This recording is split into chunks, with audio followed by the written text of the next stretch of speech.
Are you ready for your first bout? So, let me introduce your fighters. First up in the ring, we have a fighter who's so attractive, he's been known to send women, men, and some larger mammals into zombie-like states of lust. And according to him, when faced with this level of sex appeal, sexual preference becomes meaningless. And he claims that his special move is flirting. So watch out, world, quite frankly. In the white corner, weighing 72 kilograms, standing at 180 centimeters, with an elo of 1,500, make some noise for Gearoid Sex Appeal Veale!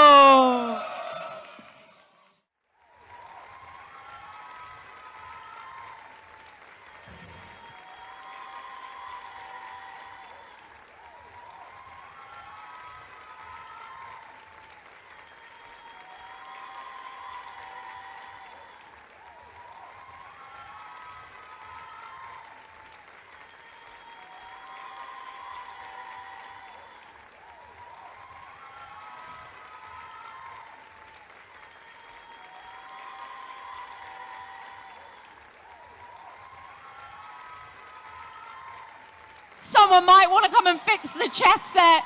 It's all going off here. Woo! I nearly got taken out by a pair of underpants. What's going on? So, joining him in the ring, we've got a fighter who plays kabaddi for England. Who's ever heard of kabaddi? Okay, do it with me. Kabaddi, kabaddi, kabaddi, kabaddi, kabaddi, kabaddi, kabaddi. Yes! He is also a big lover of combat sport, and he loves computer games, particularly Street Fighter 2. So it's no surprise that his specialism is Hadouken! So, in the black corner, standing at 172 centimeters, weighing in at 70 kilograms, please make some noise for Felix Intensely!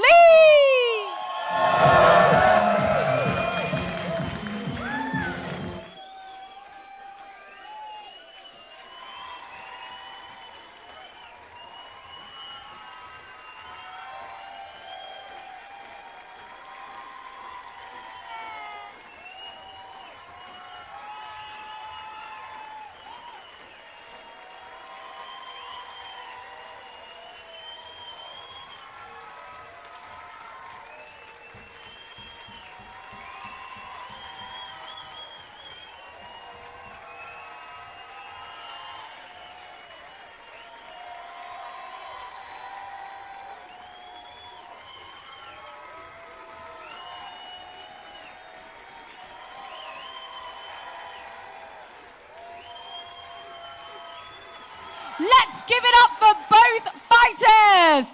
We have Gearoid Sex Appeal Veale and Felix Intensely. And I'm going to hand over to our wonderful chess commentators to kick us off. Enjoy the bout, everyone.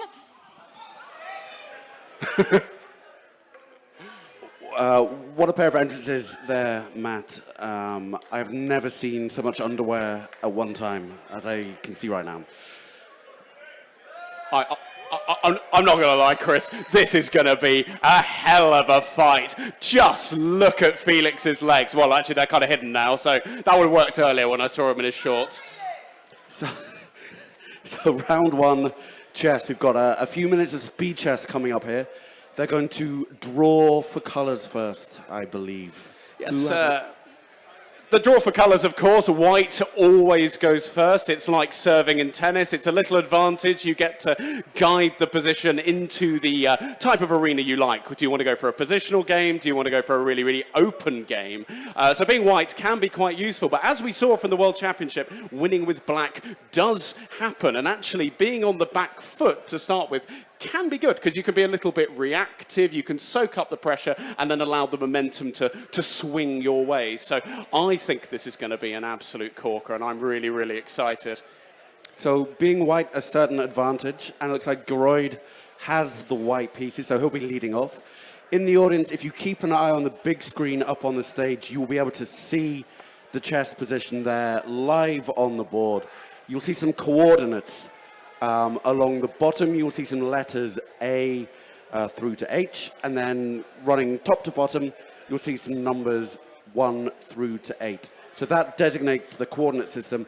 You'll probably hear us calling out a little bit, things like bishop from C1 to F4, but keep your eye on the screen and you'll be able to see the chess action as it unfolds. Yeah. So the fact they can't hear, of course, means we can say whatever we like. We'll give an unvarnished assessment of what's going on the chessboard, and you can cheer and heckle and just generally be as rowdy as you like because they can't hear a sodding thing. Yep, so they've got the headphones on that is actually playing some heavy metal that you really cannot hear anything. The chess is about to start. Are you ready, ladies and gentlemen? The chess is started and we are off! And it's a Queen's Gambit! We've got a Queen's Gambit! It's the Albin counter gambit on the board. So white has got an extra pawn, but black has this enormous pawn on d4, which clogs up the position. Bishop b4 check! It's all kicking off already. Bishop b4 check. Knight b to d2. Nice solid move by Gearoid. He's attacking the bishop. Will he spot? Will black spot that the bishop's attacked? Because actually, if the bishop drops back, he could lose a piece, but he's stopped it. Oh, it's an exchange. Oh, he's exchanged pieces. I like it a lot. So white now has what's called the bishop pair. This could be advantageous on an open board because white is the only one with a dark squared bishop, the one in front of the queen. So if things kick off big style on the dark squares, only white can take advantage of that. And you can see that black has maneuvered his knights round to attack that e5 pawn, and he's taken it! He's taken the pawn back, and we have level material. Parity has been restored, Chris Levy. Two things to point out here as well. In the bottom left, actually, in the bottom left there, you can see 8 minutes on Gearoid's clock, and similarly 8:20 on Felix's clock. That's how much time they have to complete the entire game, and they can allocate that time as they like. They're both going at quite a lick at the moment early on. We still have 2 minutes left in round one. As the game gets a little bit more complex, as we progress, then we might expect to see them start to slow down, spend a little bit more time thinking over the moves, Matt.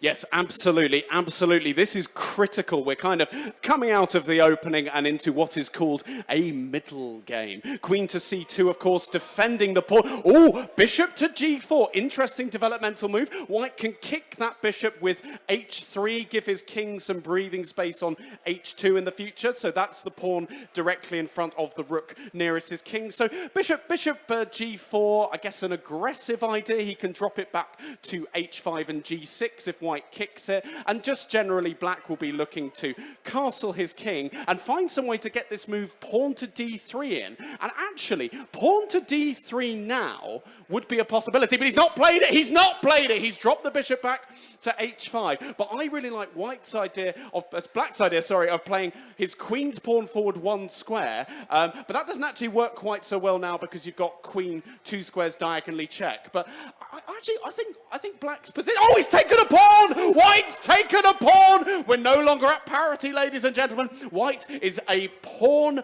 up, and that bishop is threatening to capture black's queenside rook. Will black spot that his rook is being attacked, Chris Levy? So yeah, for those who are a little bit newer to chess, a rook is worth a little bit more than a bishop. So this is something...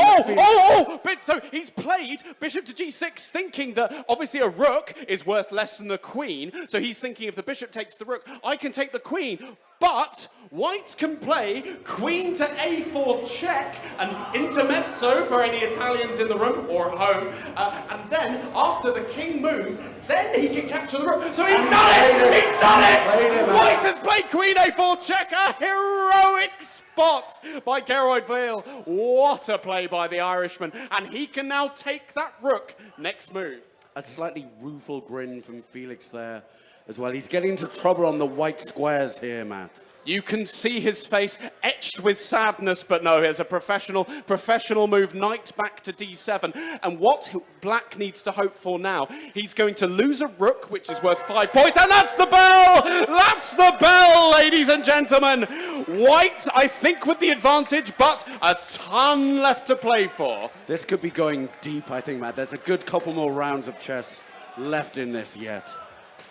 Yeah, lots and lots going on, ladies and gentlemen. So I don't think I can commentate on the chess anymore because the fighters can hear it. So let's just talk about the boxing. It is all about the boxing, and really, so Felix with maybe a slightly worse position here in the chess that might be incentivized to go for it in the boxing. And although he is about to go down material, losing that rook, at the same time, Felix will be left with quite a powerful light squared bishop and his queen on quite a good square in a8. Yes, so there's some dynamism there. I think the problem that black has is that the bishop is not that well placed on g6 to contribute to an attack on the light squares. Because I agree, the queen on a8 does that really good job of raking down the long diagonal. I just don't think black's minor pieces are well coordinated enough to make it work. I mentioned about the knight dropping back to d7. I mean, the problem he has is that that knight was actually really well placed on e5, because he then had that d3 pawn break. So I like white here, but I mean, still a ton to play for, but I think white is definitely in the ascendancy. Absolutely, there is some compensation. I have to interrupt our analysis there, Matt, because our berserker is back in the ring, and he's about to signal the start of the boxing here. And this is really where we see, although someone may have the advantage on the board, do they also maintain that advantage in the ring? Given that we know white, Gearoid, has an advantage in the chess, what would you be doing now as Felix the boxer? You would want to be coming out aggressively, establishing a dominance, and maybe also towards the end of the round coming on very strong as well to wear out your opponent, because really one way of wresting the advantage back in the chess can be if you can tire out your opponent in the ring so they can't think straight. But now I think it's back to the thunderclap. Talk about not being able to think straight. I certainly cannot reference the chess back in my brain. Really is quite an atmosphere here at the Boston Dome. Yeah, it's a lovely atmosphere in the Dome. I hope it's good where you are at home. And we have a cracking round of boxing coming up. Felix Lee needing to make inroads here. This, of course, is his first fight, but he is a high-quality sportsman. He's an international kabaddi player. And, not to put too fine a point of it, that's a chiseled torso, Chris Levy.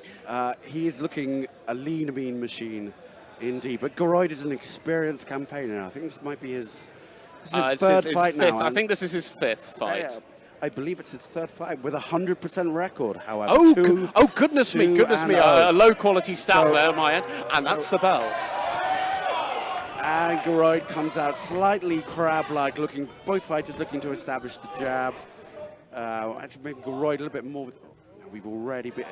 Oh, the corner man being admonished there. We like to see that. Felix looking a little bit more for the backhand, the right hand, looking to land the power shots. Vicious start by Felix. And I think given where we are with the chess, Chris, I'm sorry to talk you over, that's what we need to be, isn't it? Exactly. Nice. I think with one person starting to be ahead already on the chess, Gearoid there hitting a little bit on the break and getting admonished there by a referee. Now, that was a little bit sneaky. They were tied up. They had the break instruction. You're not meant to hit on the break. Ronaldo was really ticking him off for that there. And a little bit repairs the glove being carried up. They tap gloves. That's good to see. A friendly move there. An acknowledgement from Gearoid that he maybe shouldn't have snuck in that. Oh, a big goodness me, a vicious flurry. Gearoid is not looking happy. He is not comfortable at all. Takes the knee in an 8 count, and there's still 2 minutes left. It's a 3-minute round here. So that's a long time to survive. Gearoid will be looking to eat into time here. Felix will be looking to press home the advantage. And Felix is not letting up, is he? This is a vicious and sustained show of aggression by Felix Lee. But, oh, that sounded like a heavy punch, Chris. Vicious, sustained, and dare I say it, intense, living up to his ring name. Certainly, absolutely delightful. You can see those kabaddi skills coming into play. It's a game of agility, and he's certainly a little bit lighter on his feet. Gearoid, though, has managed to run the clock down. 1 more minute to survive. He'll just be looking to get back to the ring to press home his advantage there. Yes, and as mentioned before, the position still has enough bite in it in the chess that actually taking a load of punches here could be a big disadvantage for Gearoid, causing, one of those jaffers we spoke about earlier on the show. A stiff jab landing from Felix there. He's looking to set up the big straight right, the one that had Gearoid down on his feet. Gearoid doing well to be on his bike, as we say. A little bit of wrestling there. You do like to see that. And Gearoid, some more adjustments being made to the glove. If you were to be cynical, you could say that would be eating up a few more precious moments on the clock. We're down to 20 seconds now left in this round. And I think there's no doubt that this has been Felix's round. But I mean, what can you kind of tell about Felix as a boxer from the way he's approached this? Aggression, a good straight right, and that is the end of the round. Gearoid survives. So really, we have the classic pattern now of advantage. One player on the chessboard, one player on the boxing ring. We're going to see them both becoming more and more aggressive on both. Let's remind ourselves, maybe, Matt, of the position that we had at the end of last round, the advantage that Gearoid has, and we can kind of maybe talk about what might be the plans for both. There we go. We have the position as we listen to the Icelandic thunderclap on screen. So, white to play. He's got the possibility to capture that rook in the corner, which will give him the material advantage there, Matt. Yes. So I think white is going to play bishop takes a8. So that's absolutely the right move. In the long run, he has to be a little bit careful about his light squares because he's got the pawn on g3, which has created a bit of a light squared weakness. And without a light square bishop on the board, he could, in theory, come under some attack there. But I don't think black's pieces are well coordinated enough to take advantage of that. I think what black will need to do is capture with the queen, and then I assume white will castle. Black will castle. Black can't castle Black because struggles because he won't be able to castle. D7. Yeah. So black has trouble. When you say castling, that's the one move you can make with 2 pieces in one move. So you tuck the king into the corner, and then the rook comes around.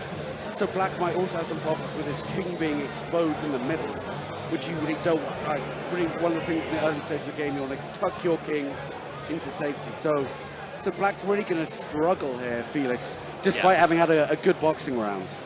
Yes, no, I agree. I think black is very much on the back foot, on the ropes, as it were. Not just because of the material disadvantage, but by virtue of the fact that his pieces are so poorly coordinated.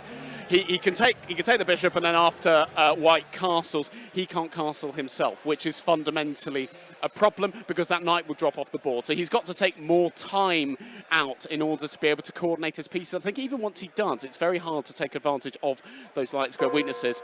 And that's the bell! Back with the chess. What a round of boxing, Matt. So we had the player who is maybe the worst position on the board dropping his opponent in the boxing. It's, so God, black's blundered a piece! Black has blundered a piece! The queen can take the knight on d7. Felix Lee, in spite of being the one putting in all the punches, basically, Gearoid didn't get a finger on Felix, but Felix, the hero of the boxing, has blundered a piece and he's taken it!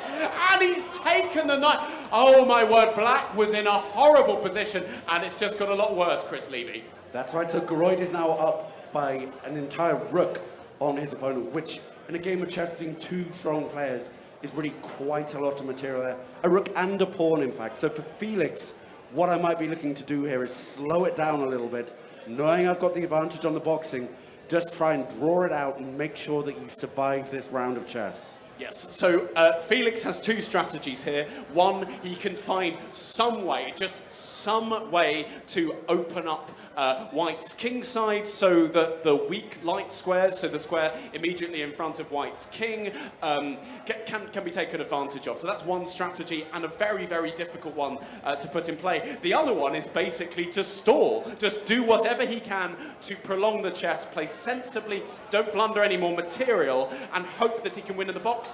But bishop to f5, Black's last move, is very crafty. What he's hoping to do, oh, he stopped it. He stopped it. He was hoping to take the pawn and then threaten checkmate, but White was too clever for that. So you mentioned those weak white squares. So yeah, Felix is behind on material. However, that queen that sat there tucked away in that top left-hand corner does rake down that longest diagonal of the board towards Gearoid's king. And if he can combine it with that bishop as well, then he might be able to whip up an attack despite having less material. Yes, and I think the problem is that the bishop and queen are not coordinating well there at all. Ideally, so he's played queen e4. He's played queen e4, and I think his next move is to go bishop to c6 and threaten checkmate. But again, Gearoid has stopped that. But what he's done now is he's created a weakness on the dark squares. So you can see that two squares in front of White's king, there is a big, big hole that he can try and take advantage of. If he can get his queen into that g3 square, two squares in front of the king, then he'd be able to force a draw, and Black has taken a pawn! Black has taken a pawn. It's not enough, it's not enough, he's still completely lost. But, little bit of a psychological boost for Black. I mean, we're down to 1 minute left in this round, and Felix has handled his worst position very well. Despite being down an entire rook, he's induced those pawns forward in front of Gearoid's king, creating that weakness, and...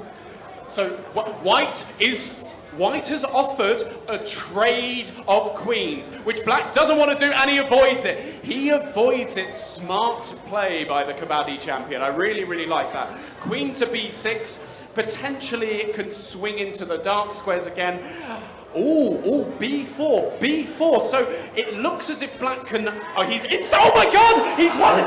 Bishop to b5! A skewer, man. Was that a bow? Was that a bow by Felix Lee? I think it was. His hand has been raised, which raises questions about whether he can hear the commentary or not, but that's by the by. And pawn takes pawn! Pawn takes pawn, so Black is threatening to take the queen on c4, but then White would capture the queen with his pawn. So what Black needs to do is move his queen to not play too quickly and to maintain that threat. Because, Chris, you mentioned the skewer. Once the queen moves from c4, the rook on f1 drops, and that's the bell. Felix Lee still in a tough position, but a little bit of an initiative swing. What a fight back. Will we see the same from Gearoid in the boxing ring? That was really very well played there from Felix. An objective lesson in how to play when you blundered a piece down a whole rook. He just continued to maneuver his queen around, induce those pawns forward, flustered Gearoid a little bit, drew his attention towards the king's side, and then when he was looking there, you know, we didn't even see until the moment it was played, I think, that the skewer was on.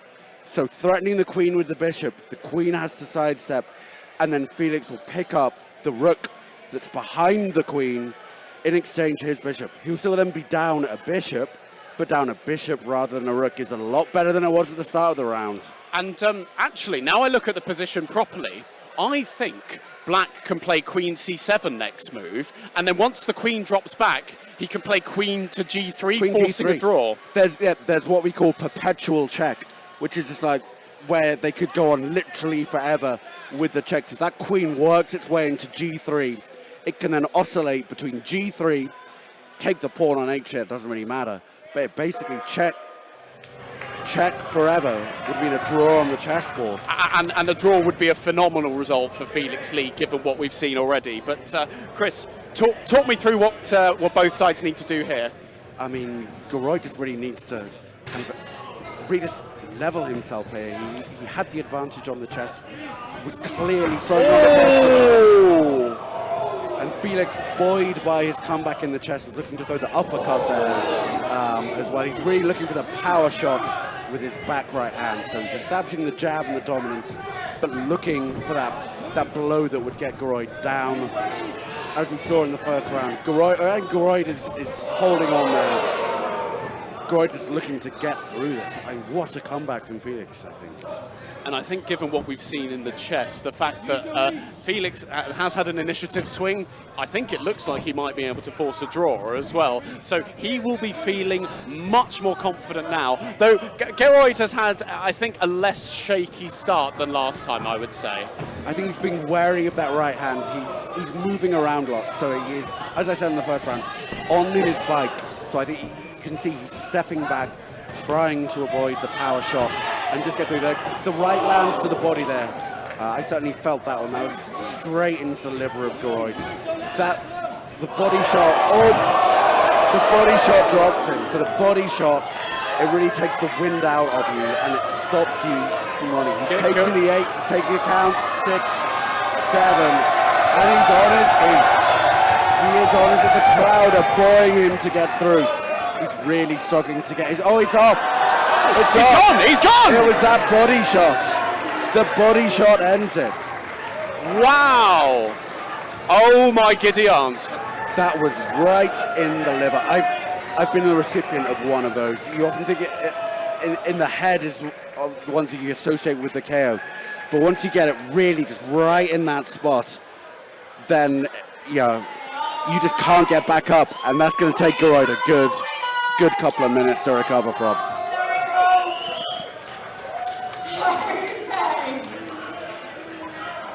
Winning by technical knockout. Give it up for Felix intensely.